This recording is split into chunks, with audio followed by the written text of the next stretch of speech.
Welcome to the podcast, Let the Prophet Speak. Today we continue our study of the first book of Shmuel, of Samuel, that's Shmuel Aleph, chapter 16.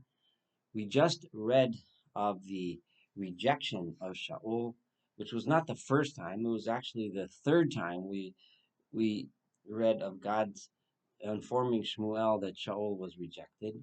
But on each one of the first two occasions, it seems as if God was giving Shaul another chance to redeem himself. But this last episode, the episode of Amalek, we read about Shaul's arrogance, his inability to recognize his error, and most importantly, it's his seeming inability to get it, to get what the true message of God is, to get and understand that what God wants from us is not ritual and sacrifice, but what God wants from us is devotion. What he wants from us is our behavior. He wants us to live the kind of life that he commanded us to live, and that this is the unique and special message of monotheism, which was going to be the job and purpose of this nation of of whom he was supposed to be the monarch. Um, to teach the entire world. So therefore, he was inappropriate as the monarch. Now that this lesson was uh, was not received by Shaul and he was rejected as a king, it's time to look for another one. This next chapter is, of course, a very famous one. You may be familiar with it. I might take a few different takes on it, and we'll see as we go through it how. But this is the beginning of uh, the the sunrise, so to speak, the beginning, the rays of light coming over the horizon as King David is identified and eventually will make his way to becoming the first uh, king of the Judean monarchy of the house of David, the founder of the monarchy, which is to lead the people of Israel for uh, posterity, for the rest of history. Now, the Shmuel now, after Shaul has really failed in his third attempt, really, at appointing a leader for the people of Israel. The first house that he saw fail, right, if you remember in Shmuel's life, was the house of Eli. That was the high priest who was Shmuel's mentor, raised him from childhood in the temple, in the tabernacle. The house of Eli fell apart, as you recall, due to severe corruption and oppression of the people and so on. The second failure is the failure of Shmuel himself. Shmuel himself is considered a shofet, a judge, but he himself was not able to, set up a monarchy, and we learned of that because we learned of the corruption of his children who did not follow in his path. So although obviously Shmuel got it, Shmuel was understood the special message of God, but Shmuel himself was not able to become the leader. And the third failure was the failure of hiring Shaul. We also saw in the last chapter, and I'm pointing these points out for a reason. I'm setting something up here, and that is that Shmuel in the last chapter, when he was approaching Shaul after the battle with Amalek, uh, if you recall, he cried to God all night in an attempt to convince God to give Shaul another chance, to give him a chance to learn his lesson. Now we just read the last two verses that Lo Yasaf Shmuel Lirot et Shaul ad Yom Moso. Shmuel no longer saw Shaul until the day of his death, and it says Ki hitabel Shmuel el Shaul. Shmuel was mourning over Shaul. Vadonai and God Nicham had regrets, so to speak, ki himlich Israel, that he made Shaul the king over Israel. God had these regrets, and Shmuel was hitabel. Shmuel was mourning. So Shmuel was sad, but it seems to indicate there's a little bit of a difference of opinion here, so to speak, between Shmuel the prophet and God himself. God himself said, was Nicham. He had changed his mind. Shaul should no longer be the king. Shmuel was Hitabel. He was mourning. One gets the impression that Shmuel might still have had an inkling that maybe if Shaul had lost his ability to be king, to be the founder of the monarchy for posterity, for the rest of history, but at least maybe there could be some sort of um, of saving grace. Maybe Shaul could somehow come around and at least be an important leader, maybe a transitional leader, someone who can at least maybe hand over the baton of leadership peacefully to the future. As we will see as history unfolds, Shaul was in the position and will be in the position to acquiesce to David, to recognize that David is the king and hand it over peacefully. But he chooses not to. He chooses not to recognize that. He chooses to never get it. He may not. He may have now lost the opportunity to be the king, but he did not lose the opportunity to to um, to appropriately uh, hand over the mantle of leadership in a peaceful way, which ended up laying the seeds for the eventual split between the northern and the southern kingdom, which also planted the seeds eventually of the destruction of the land. So Shaul had that chance. I'm pointing this out because this is going to help us understand some interesting things that we're about to read about, which are otherwise difficult to understand. So Shmuel is here. I'm positing this. Shmuel is here mourning and crying and thinking maybe there's a way we can rescue Shaul. Maybe there's a way we can convince him to help us set up the next leadership so that even if he doesn't found the monarchy, he can still be a leader of note, a leader who can help move the people forward to the ultimate goal of establishing a monarchy that the true monarchy that will actually lead the people to unity and lead them to fulfill the message the mission upon which the people of Israel are supposed to embark. So Vayomer Adonai el Shmuel, God says to Shmuel, Ad Mosai Atom Misabel El Shaul. How long are you going to sit there and mourn over Shaul? So again, we see here this kind of argument between God and Shmuel. God is saying, how long are you going to sit here and cry over? Forget about him. We need to move on. Va'ani ma'astir mimlocha Yisrael. I have decided that he should no longer be king on Israel. Now remember, while this is happening, Shaul is still acting as king. And we will see later, even successfully in many cases, in battles and so on. So Shmuel is thinking, well, God didn't take Shaul away from being king. Must be God has some sort of a transitional plan here or something. Or maybe there is still some chance for Shaul to redeem himself. But God says, no, why are you sitting here? We need to get moving. Malay karna Hashem, and fill up your literally karn is a horn, which is which contained oil to use to anoint. I'm going to send you to Yishai, Jesse Beit Lachmi, who lives in Bethlehem and Bethlehem. Kiriti b'banav limelech. I have identified, I have seen among his sons a king for me, a king that I like, a king that I want to establish over the people of Israel. So this is completely coming from God Himself, so to speak, without the people. Uh, it's God reaching down and saying, "I've identified the person who I want to be king."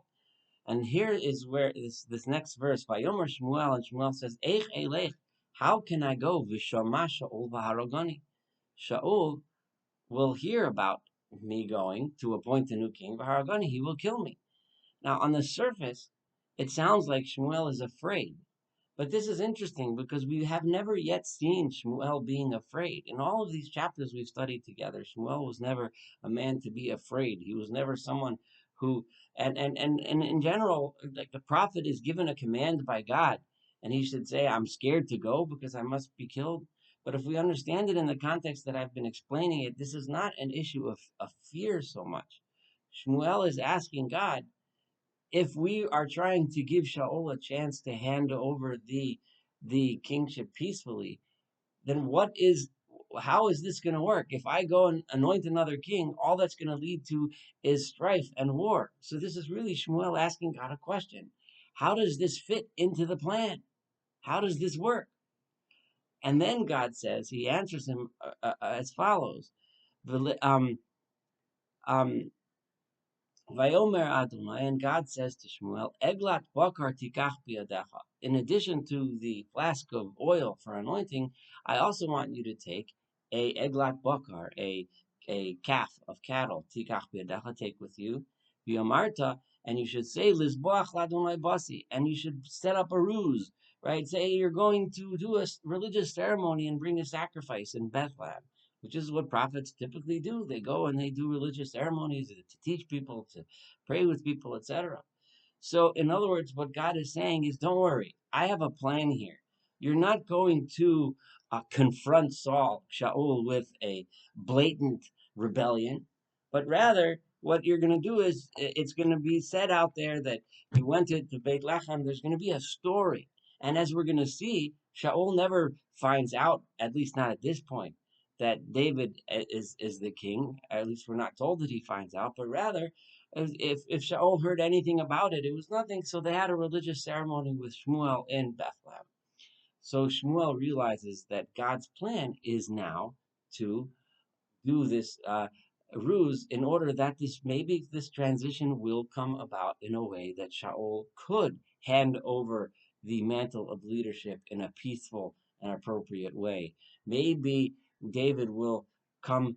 Shaul will have a chance, and we will see soon that Shaul will have such a chance to accept David and and and and pass over the leadership. Of course, Shaul doesn't take that choice; he takes the bad choice, but he didn't have to. Vayomer, so what this explains is a lot of the Mefarshim, the commentaries, when you read through these verses that I just read, ask questions about how is it that Shmuel is suddenly afraid. He's afraid to go. Like, what kind of a business is that? What do you mean he's afraid? God just gave you a command, and then this ruse of taking, God gives them this trick. Why couldn't Shmuel have thought of this trick on his own? There's lots of questions here, and there's lots of approaches, and each one has, of course, its merits. I'm not here to say that those other approaches are wrong, obviously, but this approach that I'm taking, I think, explains this disagreement, this dialogue here between Shmuel and God. So now the uh, um, Shmuel is ready to go. So verse 3, and God is still giving him instructions. He says, and I want you to call out Yishai and tell him we're going to go and do this zevach, this carbon, this sacrifice. And I'll let you know. I have a plan here. I'll let you know what you should do. And you will anoint for me as my king, right? The one who I identify, the one who I tell you should anoint. In other words, don't use your own eyes, your own human eyes, to discern who should the king be, because that's kind of what happened. I told you I would send you a king. Shaul came, and then you decided that Shaul was the one who I meant. This time, let me tell you who to appoint. So Vayas Shmuel Shmuel did exactly as God told him. Vayavo Beit Lachem, he came to Bethlehem. Vayecherdu ziknei ha'ir likraso, and the people of the city, the elders of the city, came shaking in fear to greet him, because they're thinking, he's on the outs with the king now. What's going to happen? Vayomer, and he says, Shalom bo'echa. So Shmuel reassures them, and he says, don't worry. Um, um, I have come to you in um, in peace. So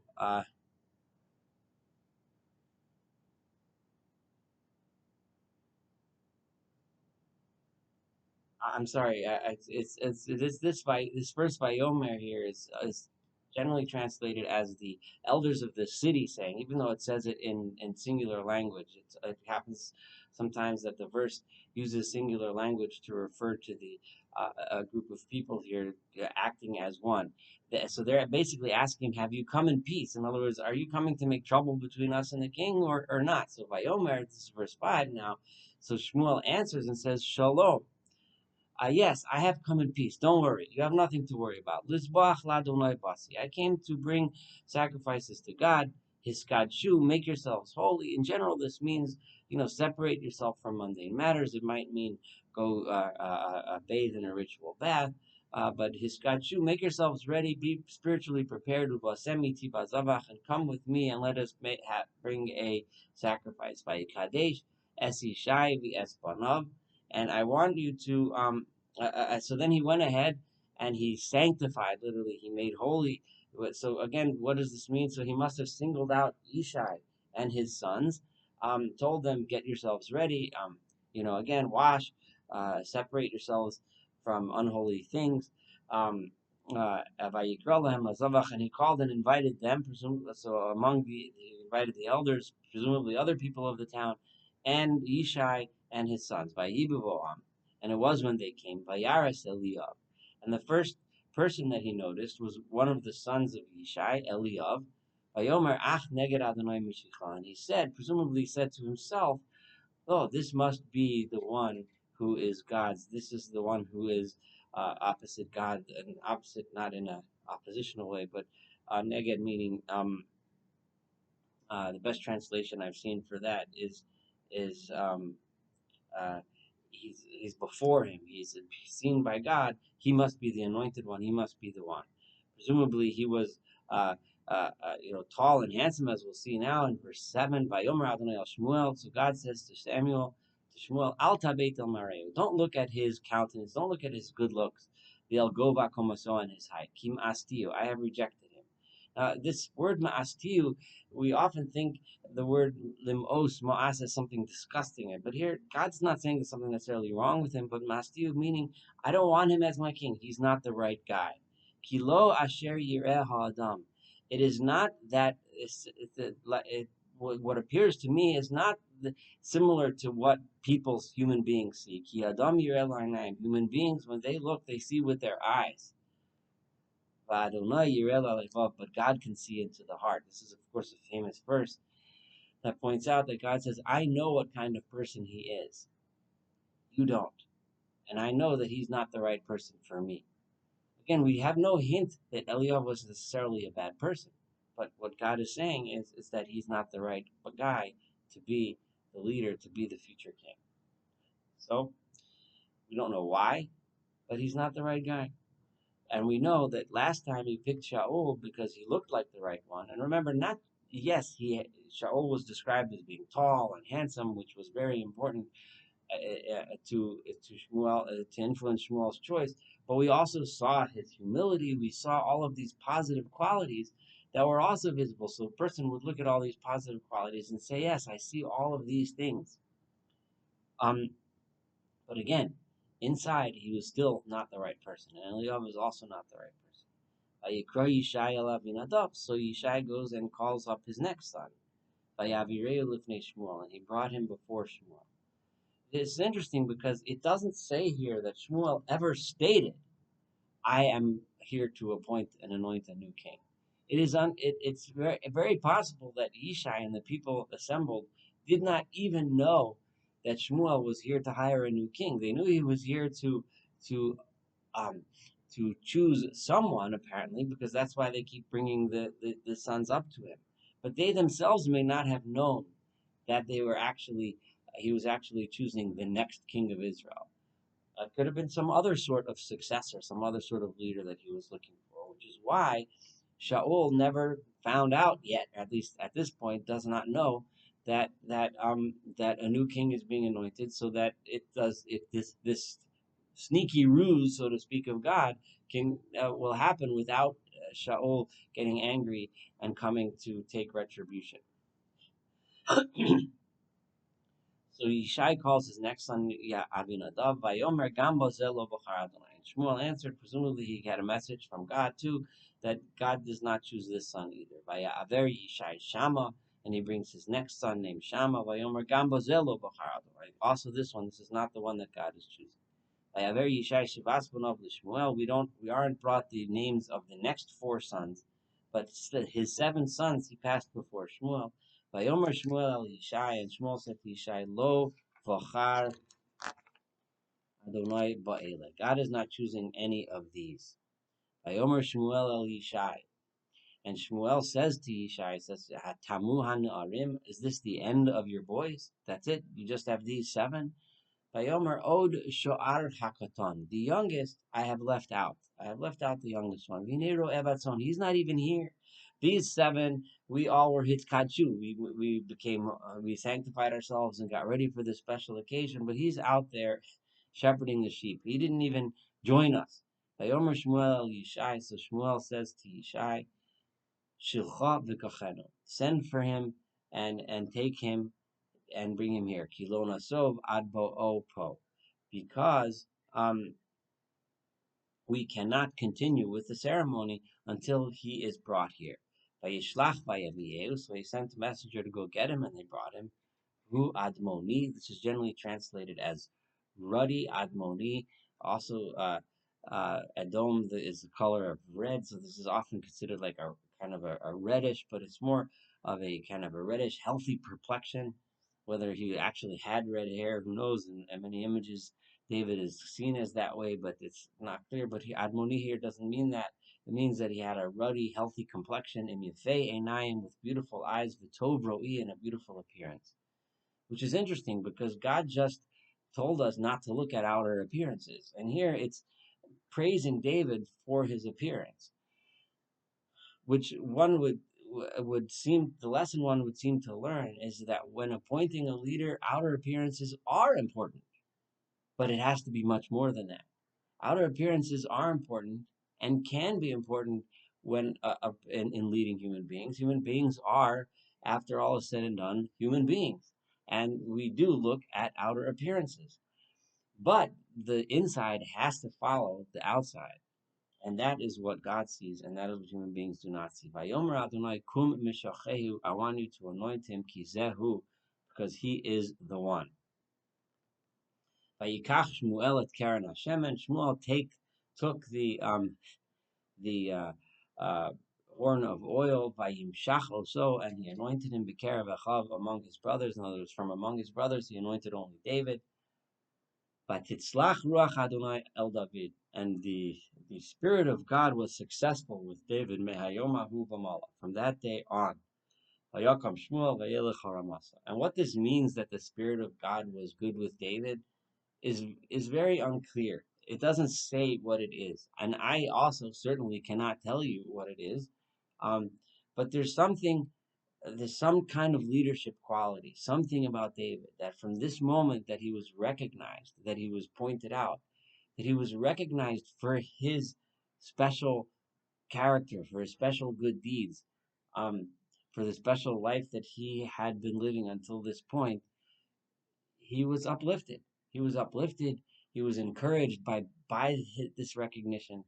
The way I see it, to some degree, is, sometimes you have a person who lives a good life and does good things and is unrecognized.